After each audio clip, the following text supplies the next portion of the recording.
Good old-fashioned American values of a man with a gun doling out his own justice. Yes. Yes, yes, what this country was founded on. Good What old is fashioned.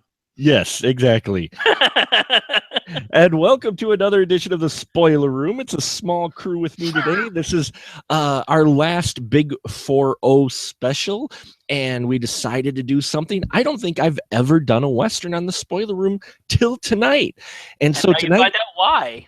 I'm trying to think of why. In the Spoiler Room tonight with me is, you heard his voice, Scotty D. Hello, Scott.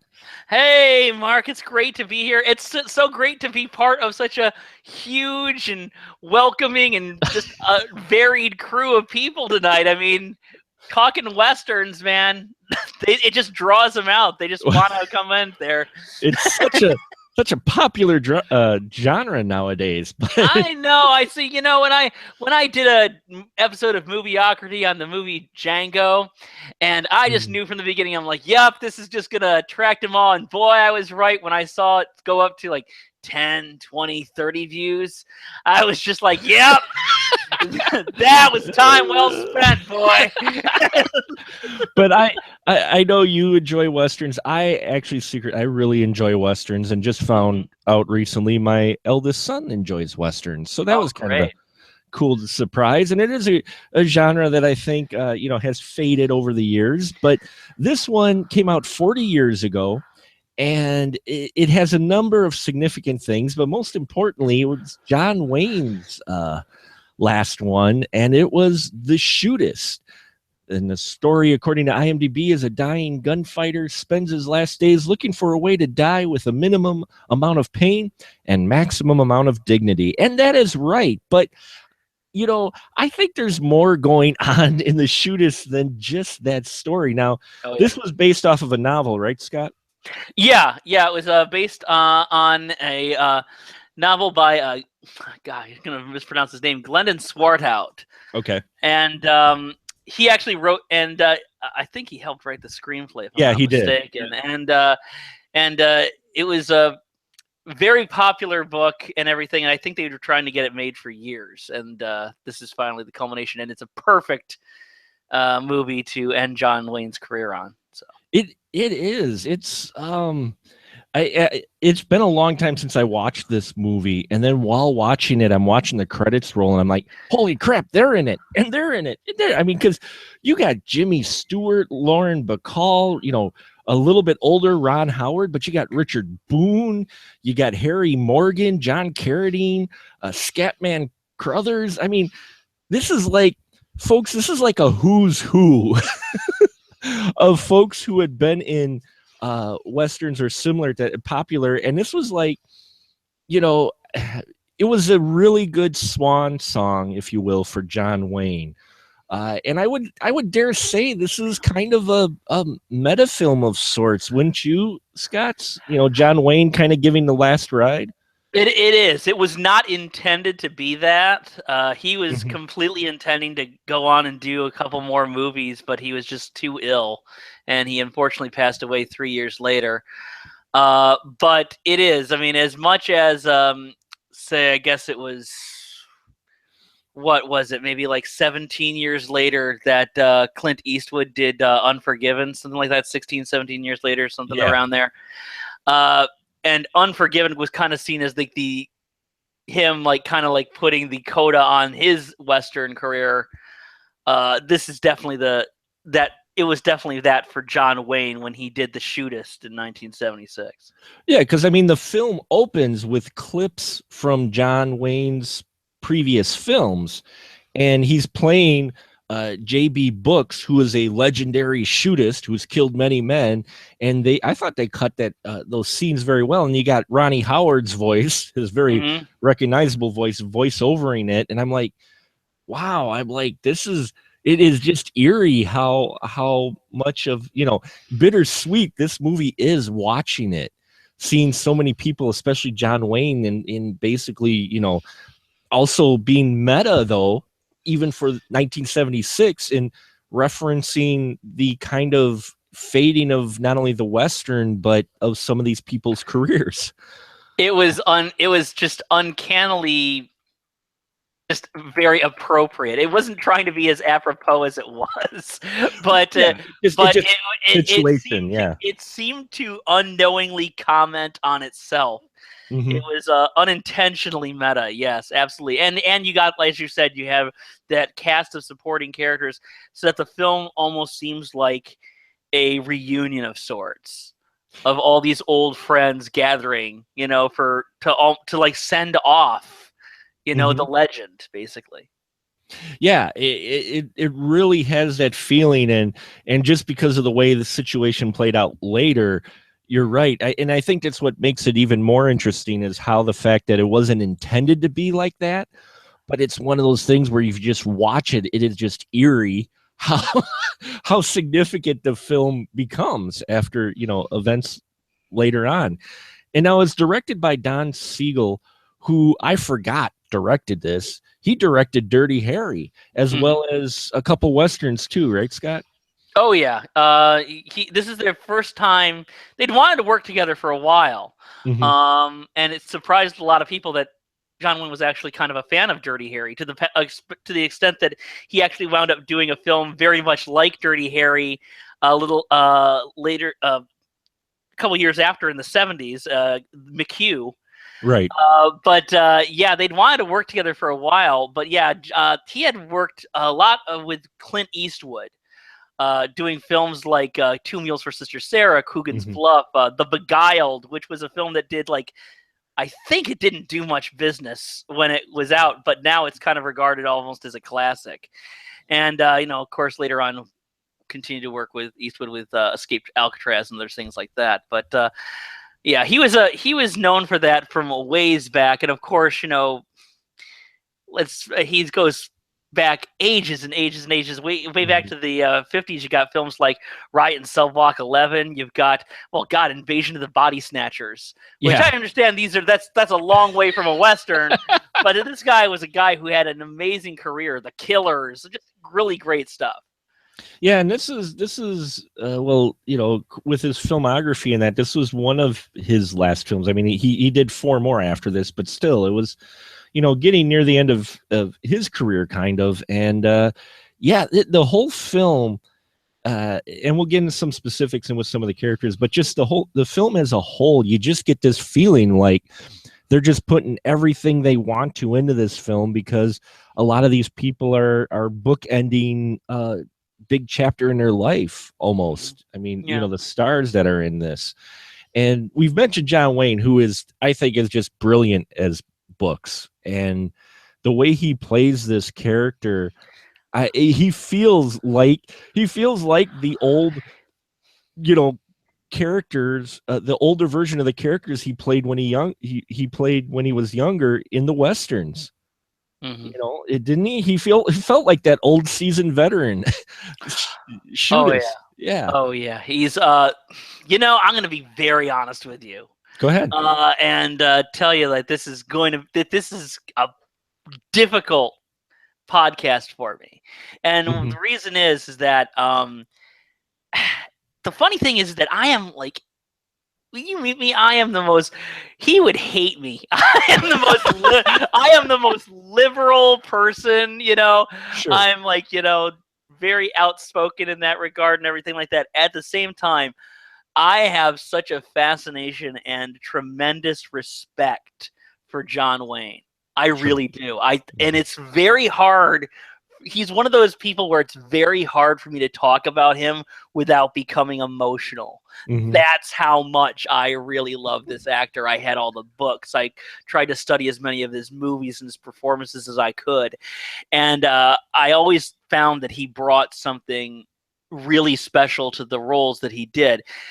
It's true that this guy, people talk about range when they talk about actors, Hmm. and they talk about, and when they talk about range, they usually are referring to something that is on the surface. Okay, Meryl Streep is an amazing actress, but with a lot of range. But what is amazing about her isn't the fact that she can like adopt another accent like that. Hmm. What's amazing is what's underneath the surface. John Wayne was never somebody who was going to adopt a lot of different accents or mannerisms when he goes from part to part. Yeah. But if you look at each and every performance he gives, there is something deeper there, especially when the script is strong. And there is something amazing that he brings to every part. And whereas he kind of has this image as being iconic, and rightly so, it didn't come from him always portraying himself as someone who was invincible. In fact, he often brought a lot of hidden human frailty, something that he would never want to admit, or his characters would never want to admit, but he always brought that. The Searchers, which is probably my favorite movie of his, definitely. Sands of Iwo Jima, there is a sequence in that movie where I was just mentioning this to a friend of mine earlier in the week, where there's a scene where he has to keep he's the sergeant or whatever, and he has to keep his men from rushing to save their comrades who are dying on the battlefield because it's a trap and they're going to get shot down.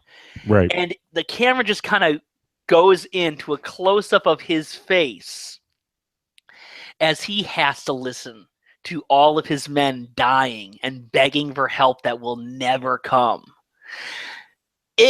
When you look at his face in this scene, you just can see it, and then you have other parts like The Quiet Man, and all that kind of culminates into this part here that he plays in The Shootist. Yes, he was this young person that you see in all the clips. If you notice, all the clips were for films that he did like in the 40s and 50s. Right. The really early films that he had done, like black and white.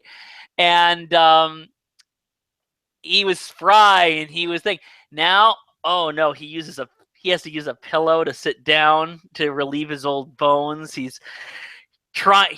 still has more gumption and more, fortitude than most people, but he's clearly winding down. And you get that, and he's absolutely resentful of it and having a hard time with it. There's a line he gives in this movie, Mark. I know I'm rambling. No.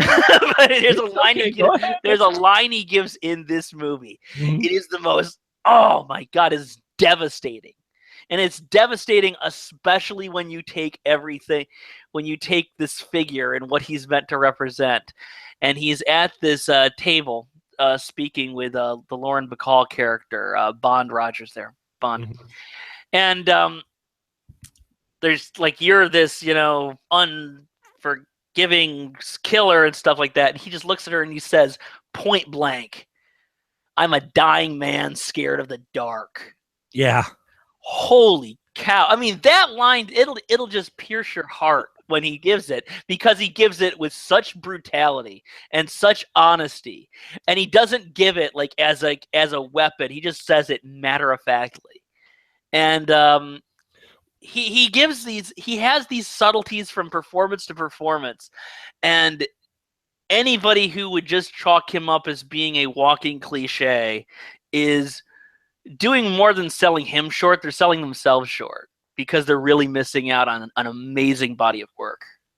He brings a lot to this role in The Shootist, especially. It is a culmination. You can feel, as we said, it wasn't really intended to be meta, because he had planned to move on. But at the same time, it gives you a wonder if maybe he was kind of questioning it, because his performance in this is just so strong and so honest and so, it's solid. Like you said, range.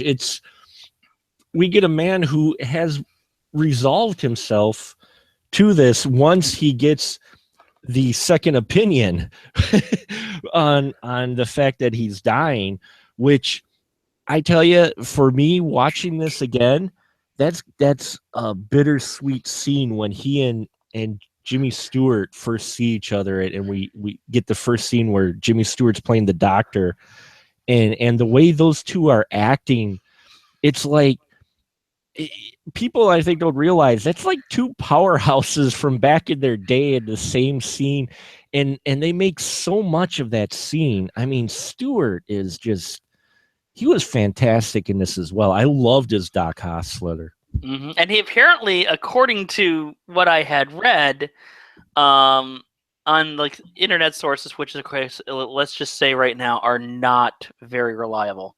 No.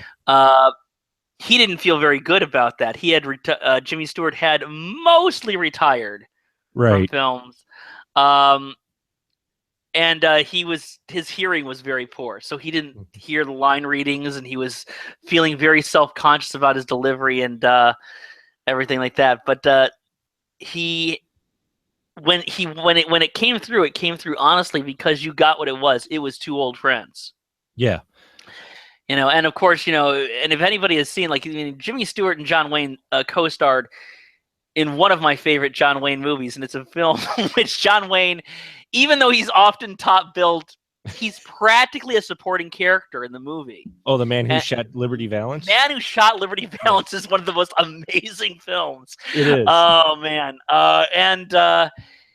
Those two, and to see those two together again, and you got that camaraderie, that really meant something.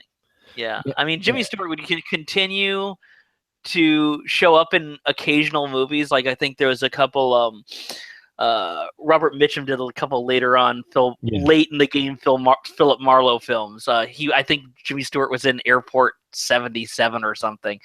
But this is the last really great performance he gave. Yeah, he gives it its all, and seeing those two in that scene is fantastic. I mean, it's just, you look at this going, here we have two really classic actors, and you get this feeling of they're realizing they're doing one of the last scenes probably they'll be doing, in a major picture. And yeah, it's just, I loved his character and seeing him, and old Ronnie Howard in here, the young guy who holds his own pretty well. I like the scenes with him and Wayne. John Wayne didn't seem to, try to steal the scene too much.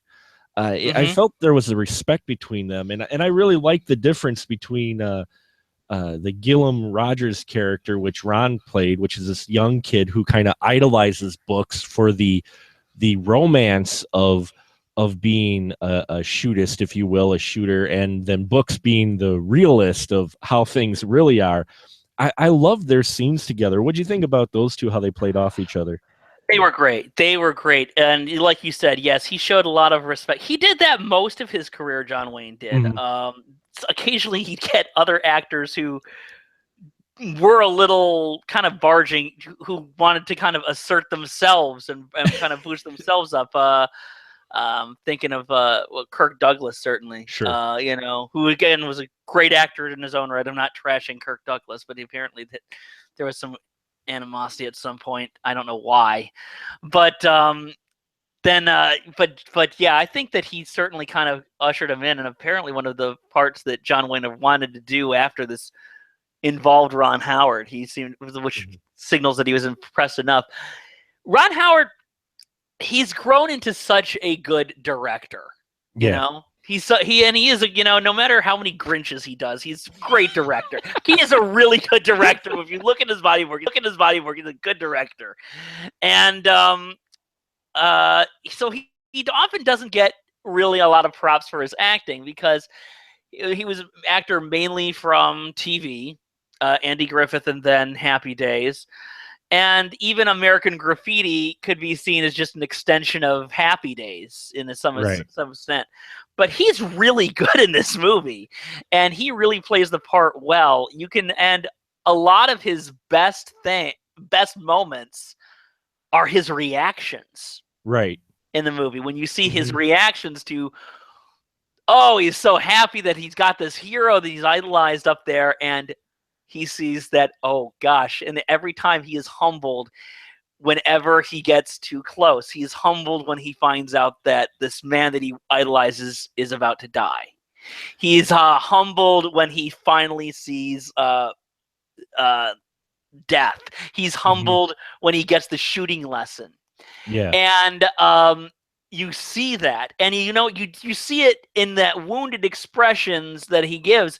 But it's never just a simple like of being chastised. It's something much more involved. It's about childhood pride and being kind of beaten back by the reality of the world. Yeah. And it's really great. And I will say that I'm not going to mention it now because I'm sure you're going to get to it later. but it is, it's also part of one of my absolute favorite moments ever put on film. Yeah, we'll talk about the ending. Yeah, I'm sure it ends. Yeah, we definitely want to talk about the ending because, yeah, as the description said, it is a man who tries to go out with a lot of dignity, and we'll talk a little bit about how the JB Books character.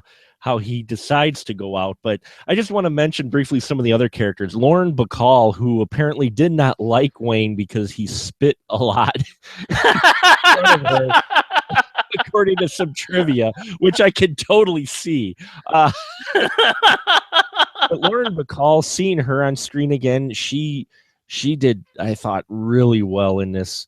As the caretaker of the bed and breakfast, basically the lodging where JB Books is staying, and I loved their banter back and forth. And I always thought her name was interesting. Bond was an interesting name for a female character. It's not a common name. Wasn't it based on Ward Bond? I read so. somewhere that it was based on on Ward Bond, of course, who being another iconic Western star. Yeah, I think so too.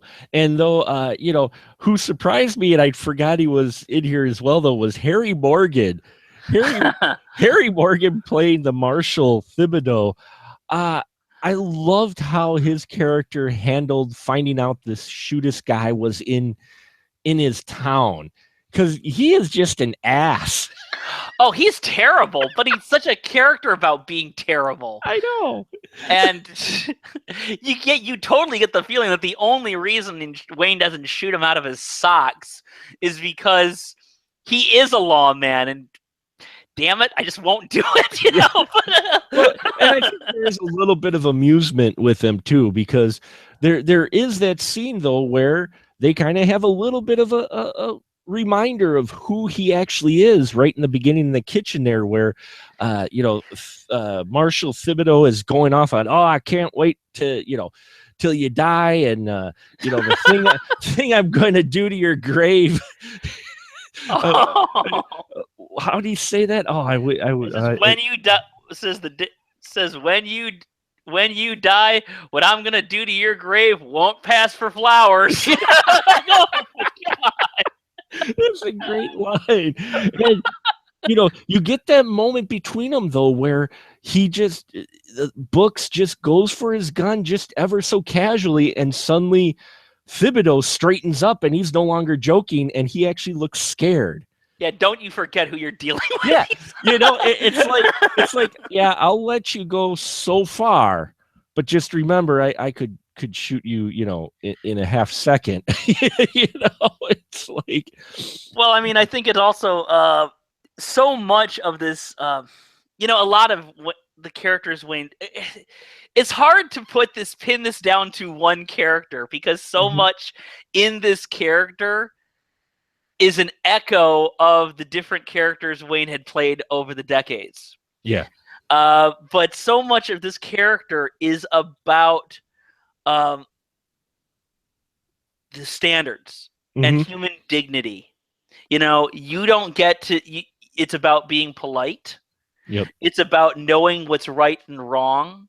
It's about affording people respect when, and only when, they have earned it.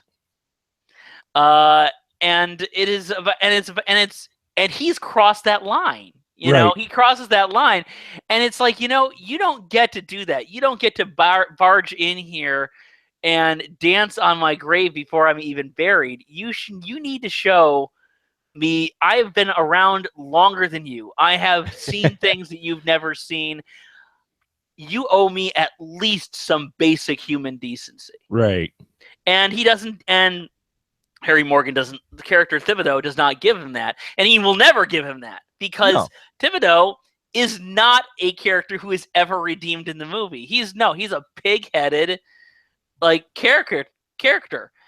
And he will go in for all the stupid flash and razzle-dazzle that JB Books never will.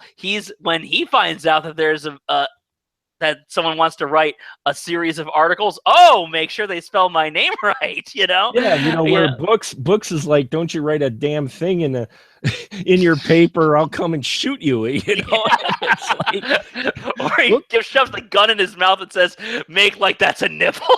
Yeah. He puts a gun in his mouth, make like that's a nipple, and then he makes him bend over and kicks him in the ass. It's such a great scene with the reporter. And yeah, I mean, and the reporter shows up later, as Scott mentioned. He tries to get a story because he's going for the juicy story because Books is such a legend.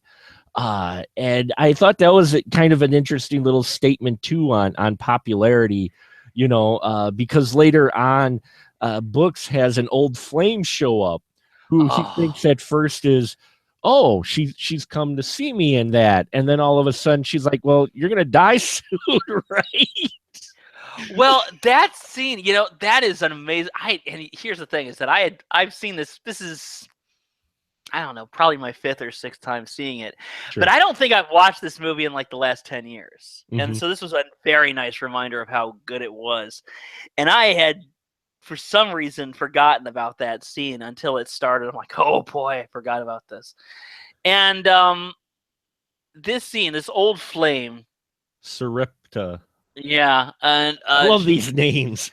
Sarepta, played by Shereen North, who, let's face it, she's obviously was not one of the prim and proper ladies from Brooks's life.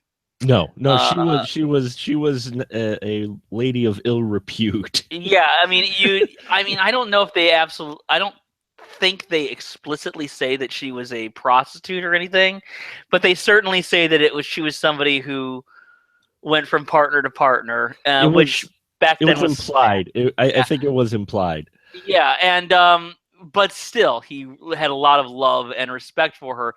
But she comes to him, and it would be easy to throw her under the bus or under the horse and carriage, as it were. But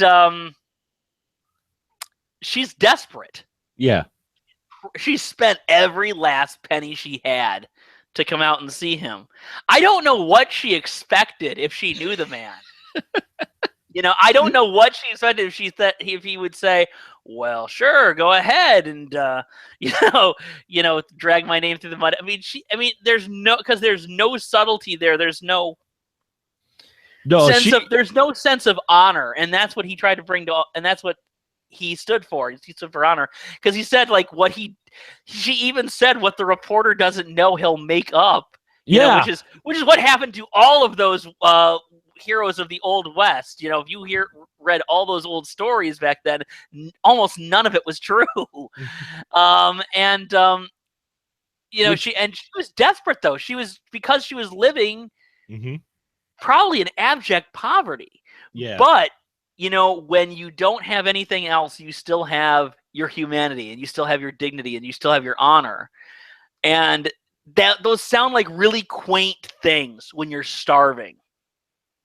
And when you're doing God knows what to get by, as we can kind of imagine she was,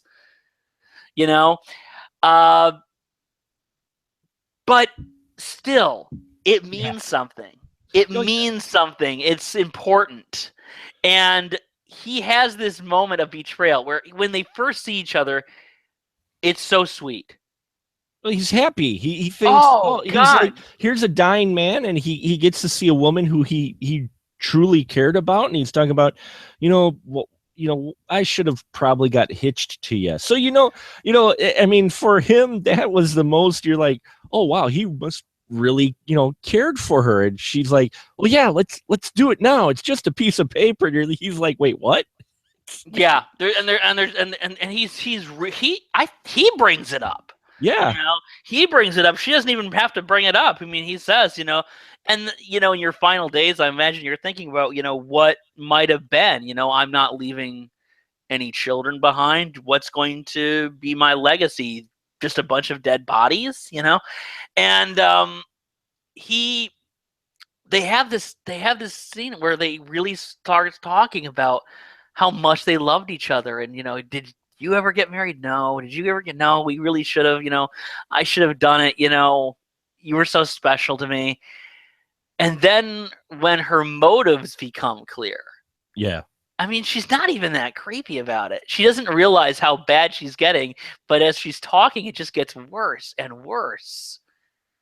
And he's just suddenly realizes that, oh man, she's now just somebody who's trying to take advantage of the book's legacy. And that's where you get kind of that range you were talking about before with him, because he gets this change of look on his face from like actual sincerity, like, oh, this is great that she's here, and he just gets this look like, you fucking leech. well, I mean, it's even more than, it's such a betrayal, Yeah. because it's not even it's not like a betrayal of like something somebody did. It's a betrayal of the heart. And when you find out that there's someone you cared about, I mean, how many people out there who are listening to this now, and hopefully there's more of you listening than there are on this show. How many of you listening have had that moment where someone you loved and someone you cared about, not from something they did, but just a complete change in attitude, and they showed such a complete change in personality when you came across them later on, and it tarnished this thing in your heart that was really pure, that was really special. That's what this scene is. Yeah, in this movie, And it's interesting, and watching this, the way Siegel directs this, every kind of veteran actor, or even actors, they kind of each get their set piece or scene with John Wayne throughout this film. I mean, you get this one here, Lauren Bacall shows up a number of times throughout, but you get the Jimmy Stewart scenes, which I will say it's really heartbreaking when they get this scene, because John Wayne's character Books is there. He comes into Carson City, and he's there for basically we see the last week of his life. And that scene though, where Stewart is describing to Books what's going to happen with the cancer, that is such but everybody gets a scene. She gets a scene, and then even Scatman Crothers, he and Wayne have a fantastic scene about haggling over the horse. I mean, I love Scatman Crothers to begin with, but that scene... Yeah. He's one of my favorite character actors. I love him. He's great. He is. And I love that scene, but you get, that set piece kind of too. And, Wayne gets it with Harry Martin. It felt like certain one, it's felt almost... sorry, go ahead. I was just going to say, it's almost like this guy's, he knows he's going to die, and he's kind of just going down the line of people he may have known, or it's kind of everybody saying kind of goodbye. Yeah, I was just gonna say, it's almost like people are coming by to say their last respects. Now the scenes aren't that. The scenes are always something else, whether it's about the horse or it's about this. It's often about what they can get out of them. You know, exactly. But everybody's still, trying to get... But so it's not supposed to be about that, but it often takes on the air of people coming by to say goodbye, whether they realize it or not. And again, it was not intended that they were saying goodbye to John Wayne. It was intended that they were just saying goodbye to this character. But the movie became that. Right. There's a scene... yeah, Scatman Crothers is amazing. And, he would continue to be in movies for a few more years, and would be great, and, The Shining. He'd even wind up being in sort of another great pseudo-Western, Bronco Billy. Yeah. It's not... Let's say it's not a great movie, but it's a good movie. And it's definitely... but it is a great role for Scatman Crothers. And... but you get even like this part where we talk about the people who are getting something from him. The cameo by John Carradine. Now, John Carradine, I will be honest with you, is an actor.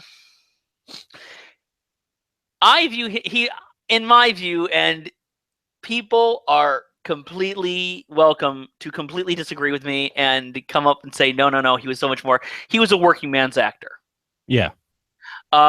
Yes, he gave good performances, but more often than not, he took the job. Whatever it was, he took the job. And I think that he has a huge filmography, and it kind of is a testament to that. He just knew, like, okay, this is what we're supposed to do here. I'll show up to work on time. This is what we're going to do, and that's mainly what he did. This part was really something. First of all, he's cast as an Undertaker, and if you need somebody to look like the Paler of Death, John Carradine's your man. You know, what was it that they said on Mystery Science Theater 3000? Has he always been 200 years old? As Beckham the Undertaker, who also is trying to get something out of the book character. Yeah, and it doesn't seem like that at first, but. You know, again, he knows, like, you're going to turn me into John Wesley Harding. You're going to prop me up in a coffin full of embalming or whatever, and, you know, turn me into a tourist attraction. And that's it. Even that is an amazing part. And I think it's one of Carradine's better roles, too. It is, yeah. He makes the most of it. And what I love about that is how Books gets $50 out of the caretaker.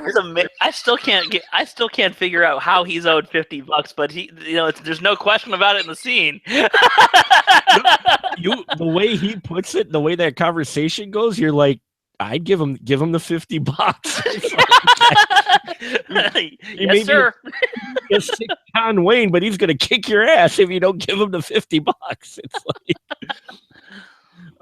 yeah, I love that scene. But yeah, you get those scenes like that, and then as we get into the meat of the story, because like I said, each day we kind of get these kind of set pieces and scenes, but as it goes along, we get to meet a couple folks who are up and comers who either have a grudge against him or want to prove themselves against the Shootist, and we get one of, I think, 2 gunfights in this actual film. One in the beginning where he's sleeping with his gun, and the 2 guys show up, and when this happened, I forgot how violent this film actually was. I'm like, well, it is 76, but that shootout scene gets a bit bloody, doesn't it, Scott? Yeah, no, PG was very accurate back then. PG was never meant to mean the film that you can just send your kids off to without a thought of what was in it. PG meant parental guidance. And some of the movies that John Wayne made, even into the 70s, were rated G, and some weren't. And this one definitely was not. It's not as bloody as a Clint Eastwood spaghetti western, but it is certainly bloody in the sequences. And I think part of that comes from Don Siegel. Mm-hmm. Don Siegel doesn't really shy away from showing the brutality of violence. He often never has. Even in a lighthearted film like Two Mules for Sister Sarah, there was always like some bit of savagery going on. And then you have films like Hell is for Heroes and everything like that, where, it's much more explicit. And of course, Dirty Harry, which, raised the bar for film violence, basically. I don't know if that was a badge of honor for anybody, but I mean, it certainly did. And, you see when someone gets shot, you see them go down, but you see them go down with such a sudden and rapid savagery that it is, it's like the film tries to retain the romanticism of the ideals that J.B. Books holds, but it tries to strip away the romanticism of the violence, as like, for instance, the Ron Howard character, Gillum, has a romanticism about the violence. It tries to strip that away whenever it can. Right. And that's what surprised me with it, because I'm like, you get into it, and up to this point where you get the shootout, you're like, oh, this feels like a kind of classic John Wayne, black and white 50s type of Western. Okay. Until we get to the shootout, then they remind you, oh no, we're right in 76. There's a headshot in here that you're just like, holy crap. Yeah. Well, there's also that scene in the beginning. Don't forget when he gets into town. Yeah. But that one I think is done a little bit more classic, because you do get a little blood, but not a lot. But he gut shots the guy. It's like you've murdered me. No, but you're gonna have a long winter. Like, oh my god, he's shot in the stomach. Oh, you're And not gonna die. you're thinking like Old West. You're thinking like, oh my God, infection. Like, yeah, no, he's not going to survive the winter.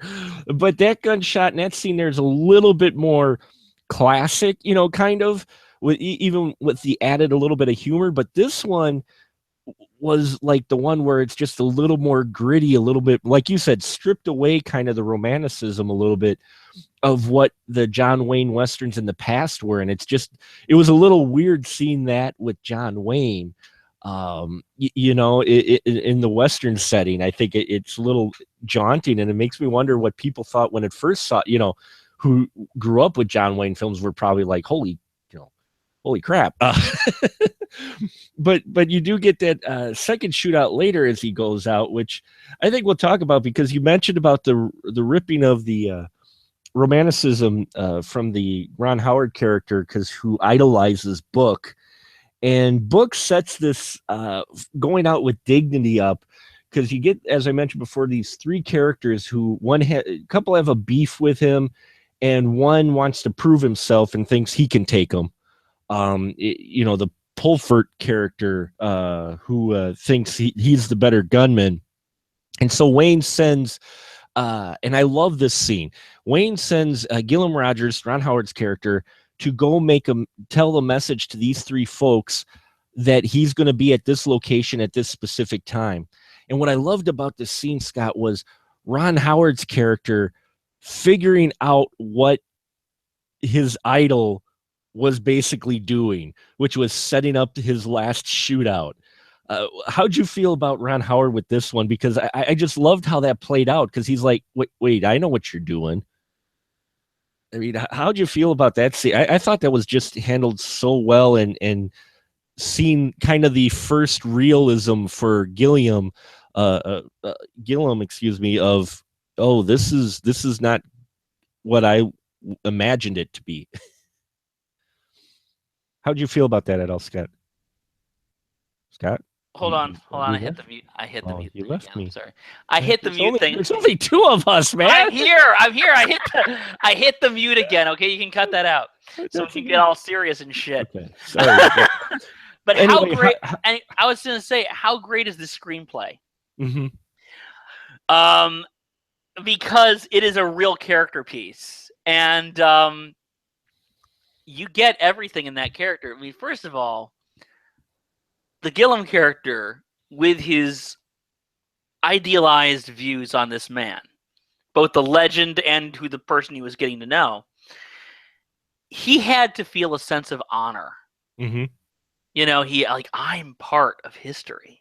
I am part of what this man, he entrusted me to do this. This is important. You even get that where the sense, like, where John Wayne says, oh, no, it's fine. Go to church first and then do it later. And he can't do it. He can't wait. He can't wait later. And says, no, I got to go. I got to do this. And part of it is the excitement of being in that and the honor of being in that. But also, I mean, how somber do you have to take that? Yeah.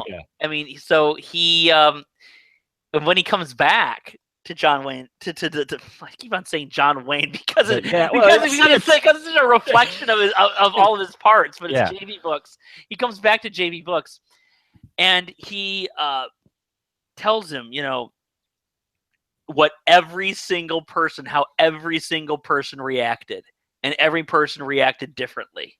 Yeah, and he, warns him about the one guy, and he tells him about how the other person was, mm-hmm. looking forward to the honor, and how the other person turned white as a sheet, which I thought was hilarious. Yeah. And you get the sense of like being real. This character is really conflicted, because he is part of something bigger. He's part of history. He's honored about it, but also he knows how serious this is. He's kind of learned that in this last week, how serious this is. And what a tremendous thing has been put on his shoulders. Well, and part of him, because he idolizes and has kind of befriended Books, Gillum has just a bit of hesitation, because he realizes, I'm part of history, but you get that feeling of hesitation. It's a great moment where he's just like, oh, I know what you're doing. And it was my just goodness. he, I mean, huh? this person's never been out of the town, probably. Yeah, I mean, he's got these great ideas about the world, and now the world has come onto his doorstep, and he's like, "Yes, I'm asking you to like play a part in my death." yeah, and you can feel that hesitation a bit from Gil, like, oh, shit. So we get to this final scene, which is directed beautifully because Books has his suit pressed, and he's grown kind of close to Bond, who doesn't really want him to go because she kind of figures out what's going on. That they have a wonderful goodbye. They have a wonderful goodbye. I love that scene of when they say goodbye, and she knows exactly when this dusty old cowboy has his Sunday going meeting clothes pressed by the dry cleaning process. She knows something is seriously up, and you get him, and he just hops on the trolley, and it's kind of taking it leisurely. Meanwhile, the three guys he noticed all have have congregated to this spot. And I just love the tension that's built, and there's nothing really fancy done with it, but it's just the way it was edited and directed. You feel this tension building, and yet you see Books like he feels like he's completely content with what he's about to do. He has no reservations, and in fact, he's enjoying the day. Oh yeah, I mean, well, it all goes back to the second meeting with Jimmy, the Dr. Hofstadter, Jimmy Stewart's character, and when he does like as you were mentioning before, describing how awful it is to die with cancer, and this was 75 years before the movie came out. It's set in 1901, the dawn of the century, and it had. Lots of treatments had come out, chemotherapy and all that other stuff, but it still was. Everybody knows somebody who has battled cancer, and I'm pretty sure everybody knows somebody who has lost that battle, and it is not a pleasant way to go. And he says to this man who is like larger than life to a lot of people, he says, if I had the choice to die that way, I wouldn't. Right. And so that's why he sets up this meeting, and he says, and he has a very, I don't think he was planning on that to begin with when he came into town. He said, I'm going to die in this room. And I think he decides after that point is when he decides, I'm not going to die in this room. Right. I'm going to die on my feet. He goes from that point on, he kind of goes with this very single-minded purpose. And yeah, he's completely fine with it. He's completely fine going out this way. Well, I think he pieced it together after he sees the Sweeney character who he has a history with. That's when he saw, earlier in the film, that's when he saw an opportunity. And then he heard about the Pulford character who said, who would love a chance to go against you. You're right. I don't think he initially went in, even after he got his second diagnosis. He thought maybe that was it, that he was going to die in the bed. And then he heard about, there's this old enemy back, and there's this other guy who wants to challenge him. He's like, oh, well, this is how I'm going to do it. And he does it. And it's such an interesting scene because we get the three guys, they're waiting there, and they're all staring at each other like, all the bad guys basically of the film, which, they don't really show up till late in the film. They're all looking at each other like, who's going to shoot him first? And then he moseys in, he has himself a whiskey, looks at all of them through the mirror, and his shootout is brutal. Yeah. This is the Shootist, he goes out with a bang and takes his hits. And he offs two of the guys pretty quickly. I think the two the Sweeney character and the other guy who was in jail that he pissed off earlier. But then you get the hot shot, and he aces him in the head, and he's actually shot up, but you could almost think oh crap, is he not hurt enough to die? That's the thought that came across my head. And then who gives the killing shots, Scott? I thought that was kind of just tragic, so tragic about his character. Here's a guy who's killed so many people face to face, and how does he get killed? He gets shot in the back by somebody who doesn't know any better, and that was something that he said was going to happen. He actually kind of foretold his death when he's earlier in the film. He's giving Gillum a shooting lesson, and he says it's always some hot shot. It's always somebody who doesn't know what he's doing, and you aren't paying attention, who comes up behind you. And that's exactly what happened. It was the bartender, of all people, who had cleared out, and he comes up behind him with a shotgun. Shoots him in the back. And shoots him in the back. There's, of course, how would a tragic reality of it is like, of course, I saw this coming. I should have known better. And but then, it doesn't end there, because Gillum comes in, and Ron Howard probably has one of the most powerful moments I've seen in his acting. His character comes up, grabs the gun of Books, and he doesn't really hesitate. He just he doesn't even think, does he really? Most men will take a breath, or they'll blink, or they'll hesitate. I won't, just like Books said in the movie, and we find out that he wouldn't either. And there's this very powerful moment where John Wayne, he can't see the man behind him. He can't see his killer. Even while he's on the ground dying, he can't see the man who shot him. He only sees this kid who represents the future, basically. Represents somebody who could easily be him. And he realizes this person could easily be him. Because, as you say, he does not hesitate. He picks up that gun and bang, bang, bang, shoots this guy and cuts him down.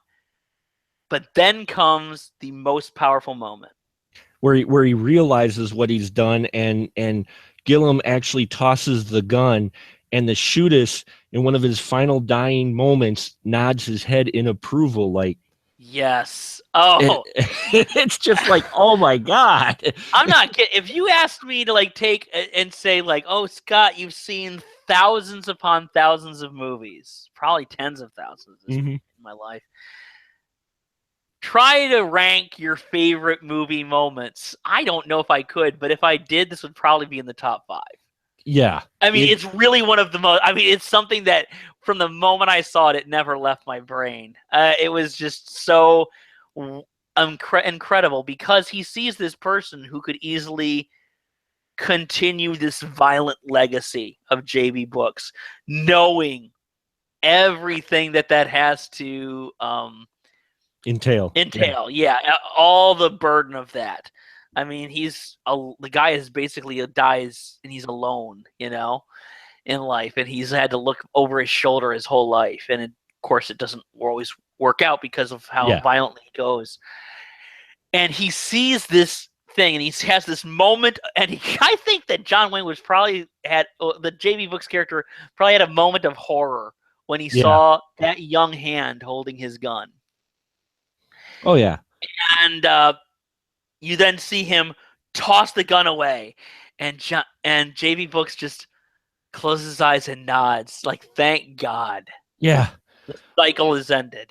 Well, yeah, and there's a reason why this was set at 1901, because it also gives just the setting of change, because you hear about Thibodeau talking about how they're going to electrify their trolley within the next year, and they're going to pave the roads and that. So you have this theme in the background of change too, and how the time of the cowboy in general has kind of passed, and the Books character pretty much embodies all of that. It just, as we mentioned before, real life events later on, it just made it even more poignant in this film, the fact that it was at kind of a changing of times. And what I loved, and this is where I liked it, and it shows older movie making, and it is a little bit get off my lawn moment, but it's simple fact of the way they end this. Ron Howard Gillum's character leaves the bar, and we pan up and we end credits. We don't do any extra dialogue. We don't do any extra voiceover. We don't have him have some scene where he punches the reporter who suddenly comes up, or, tells the reporter, oh, he didn't go out, he killed them all. He just walks over to his, walks away from his mom who comforts him, and they walk away, and it ends there. And I loved how that ended. Yeah, he just looks straight ahead, basically says, doesn't even have a moment of hugging his mom right then and there in the street, just says, no, let's just go. No, we're done now. I mean, there's such a whirlpool of emotions going on in the Gillum character at that point. And I guess this ending is far different than the book, which I have not read. I admit I have not read. Mm-hmm. Don't even think I've ever had an opportunity to read it. I don't think it's ever come across my path. And but I mean, there's this this such a whirlpool of emotions with him, and then it's over. Yeah, it's over. I mean, there's such a difference in change. I mean, let's not forget, John Wayne, he represented a different. He was the last of a dying breed in a lot of respects. I mean, he. It's funny, in the mid '60s, he did the only Hollywood movie that was pro-Vietnam, for instance. Mm-hmm. And he directed it. It was called The Green Berets. It's terrible. It's a terrible movie. It's not a great movie. No, good theme song, but it's got a it's known as a bad movie. It's a bad one. Sorry, John. But I mean, it was pro-Vietnam. Mm-hmm. I was trying to get people, no, don't believe these people on TV, who are marching. No, we need to get behind these people. One of his last public appearances before he died, and if you see pictures of it, I've never seen video of it, mm-hmm. but I mean, if you ever see pictures of it, I mean, you can see how frail he is at that point, was giving the Best Picture Oscar to The Deer Hunter. Oh, yeah. Which some people still say has enough sentimentality where you could kind of say that it's a little bit pro-Vietnam. It's certainly pro-people, pro-soldier, pro-American. Right. But let's be honest. That movie is basically all about how your ideals are disillusioned. I mean, that's what the theme is. Right. And the idea that was his last public appearance was giving the Best Picture Oscar to that, which is an amazing film. I'm not putting that right. on the bus. No, but you're just saying for what he stood for. Yeah, and talk about a passage of time. Yeah. So I think we're going to wrap it up here. That is the Shootist, folks. Yeah, don't underestimate Westerns. There are a number of them out there, especially that actually have a lot to say, and it's always fun when you see a modern Western and see them try to do it. I mean, recently this past year, we had The Magnificent Seven, which was a remake, but I actually enjoyed how it was handled because it felt like kind of the older Westerns. We've had that in the past. They've mostly been remakes, except for we did have Unforgiven. We also had Silverado, which I enjoyed quite a bit. That was an ensemble cast, 80s, wasn't it? Silverado? Yeah, 1985. Don't tell people because they get really spooked out. And when you tell people explicitly, this is a Western, and they run for the hills, no pun intended. But don't tell people we've had a few really good Westerns lately. I mean, just in the last couple years. Mm-hmm. Well, let's talk back to just within the last year, since 2015. What have we had? We've had The Hateful Eight. We've had Bone Tomahawk. We've had Slow West. We've had Jane Got a Gun. We've had The Revenant. We've had Diablo. Ty West's new movie is a Western. They're creeping back, and I hope people start to really watch them and really appreciate them before they realize what they're watching, because people freak out. I want the same thing for musicals too. Come on, bring them back. Because just because you hear something, I don't know what it is about the Western that sends people running, whether they think that it is that to embrace that is to embrace some old ideas which might not rightfully be in fashion anymore. That's I was gonna perhaps say, it. You know, I mean, let's face it, the idea of, you know, heroic cowboys, a lot of that lies on you know, millions of graves of Native Americans. yeah, it is unfortunate that And Western is a plus black mark. slavery and Yeah, everything yeah. else, you know, but yes, that is the tragedy, and that is the burden that we're going to have to live with as a people.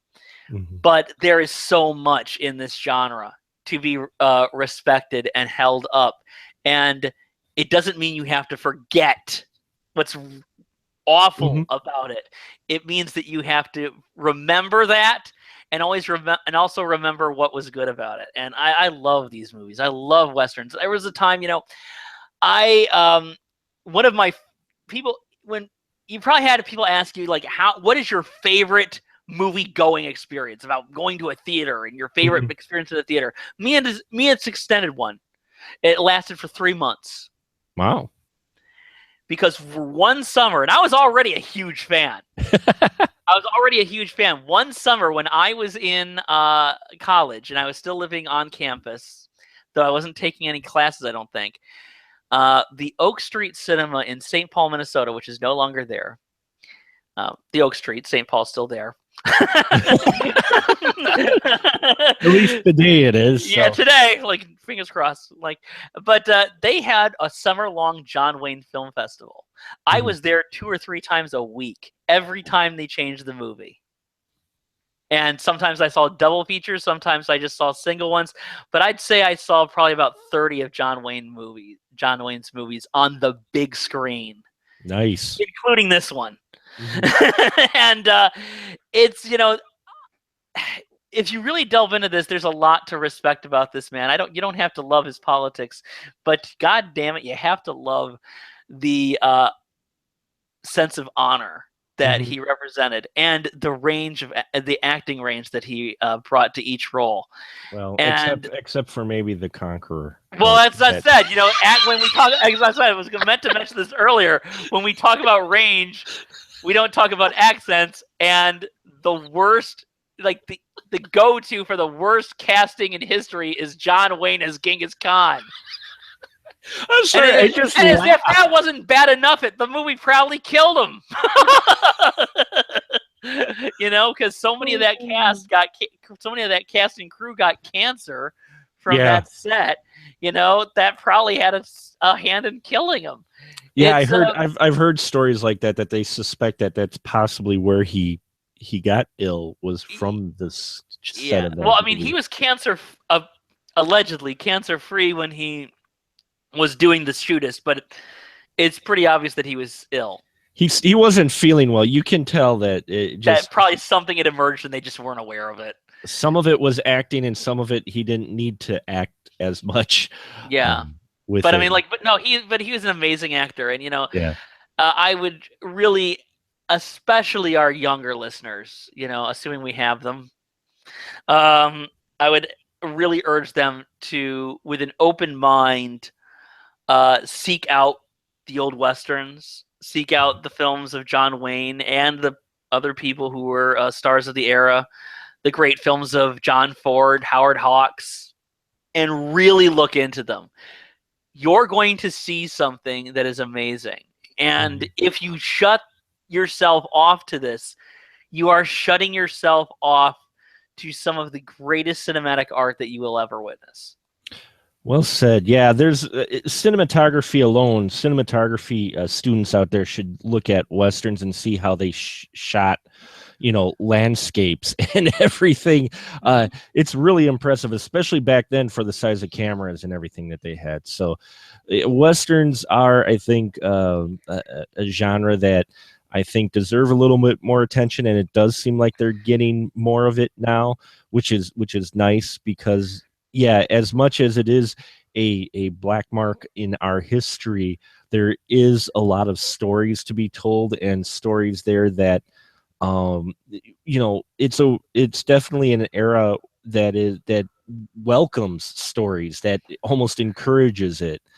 in many ways with the characters and such that there were back then. So I think we'll wrap it up here, Scott. Since it is just you and I, why don't you tell folks just here where they can find your stuff at? Oh, moseying out onto the pasture. Heading into the sunset. The sunset. No, it's God willing, no. No, I haven't really done much with my website lately, but I'm working to really get it going again, hopefully in the new year. And until then, you can catch all the old stuff at movieocrity.com. And you can catch my web series Movieocrity on Vimeo and on YouTube. Awesome. And I thank you, Scott, for joining me and talking about this Western. Thank you. You know, and like I said, it was one when I revisited it, I forgot how good it was. And it's just a good film. Even if even if you're not really partial to Westerns, just as far as films go, especially from 76, this, I think, is one of the better ones that came out during that time. And I hope you enjoyed our series of covering films that have been 40 years old. Hopefully it wet your whistle. We've had some odd ones, from horror films to dramas to comedies to B-movies and Westerns and everything in between. So hope you enjoyed this series. Just look back on our webpage at specialmarkproductions.com for the Spoiler Room podcast archive, and you can see all the ones labeled for 40th, the Big 4-0 specials, and those are all the ones we did that are films from 76, or check out any of the other episodes we have there. Also on Stitcher Radio and iTunes. Please subscribe and comment. That always helps us out. We appreciate every single one of you, and as we say, have a good evening, everyone, as we head out into the sunset. And yeah, any words to add, Scott? No. I was going to come up with something really clever. God damn it, I couldn't think of one. It's getting late, and it's getting really late. But I do want to say thank you so much, Mark, for doing this series, because not only was it great to revisit these films from 1976, but I think it's great to have it out there that there were so many great movies made in that era, and including a lot that I think people may have overlooked. So this is a wonderful series. So thank you. You bet. And it's been a lot of fun to revisit some of these. And yeah, 76 was an interesting year. We will have another special series. Look for our webpage in that soon. Subscribe to us on iTunes and Stitcher Radio, and you can follow along with all the episodes. Next week, we will be doing our best of, worst of 2016. Haven't done one of those in a while. And then after that, we may talk about a specific sci-fi film that came out recently. So stay tuned here, all my fellow listeners out there. Thank you so much for joining us, and say goodnight, Scott. Good night, Scott. Good night, Scott.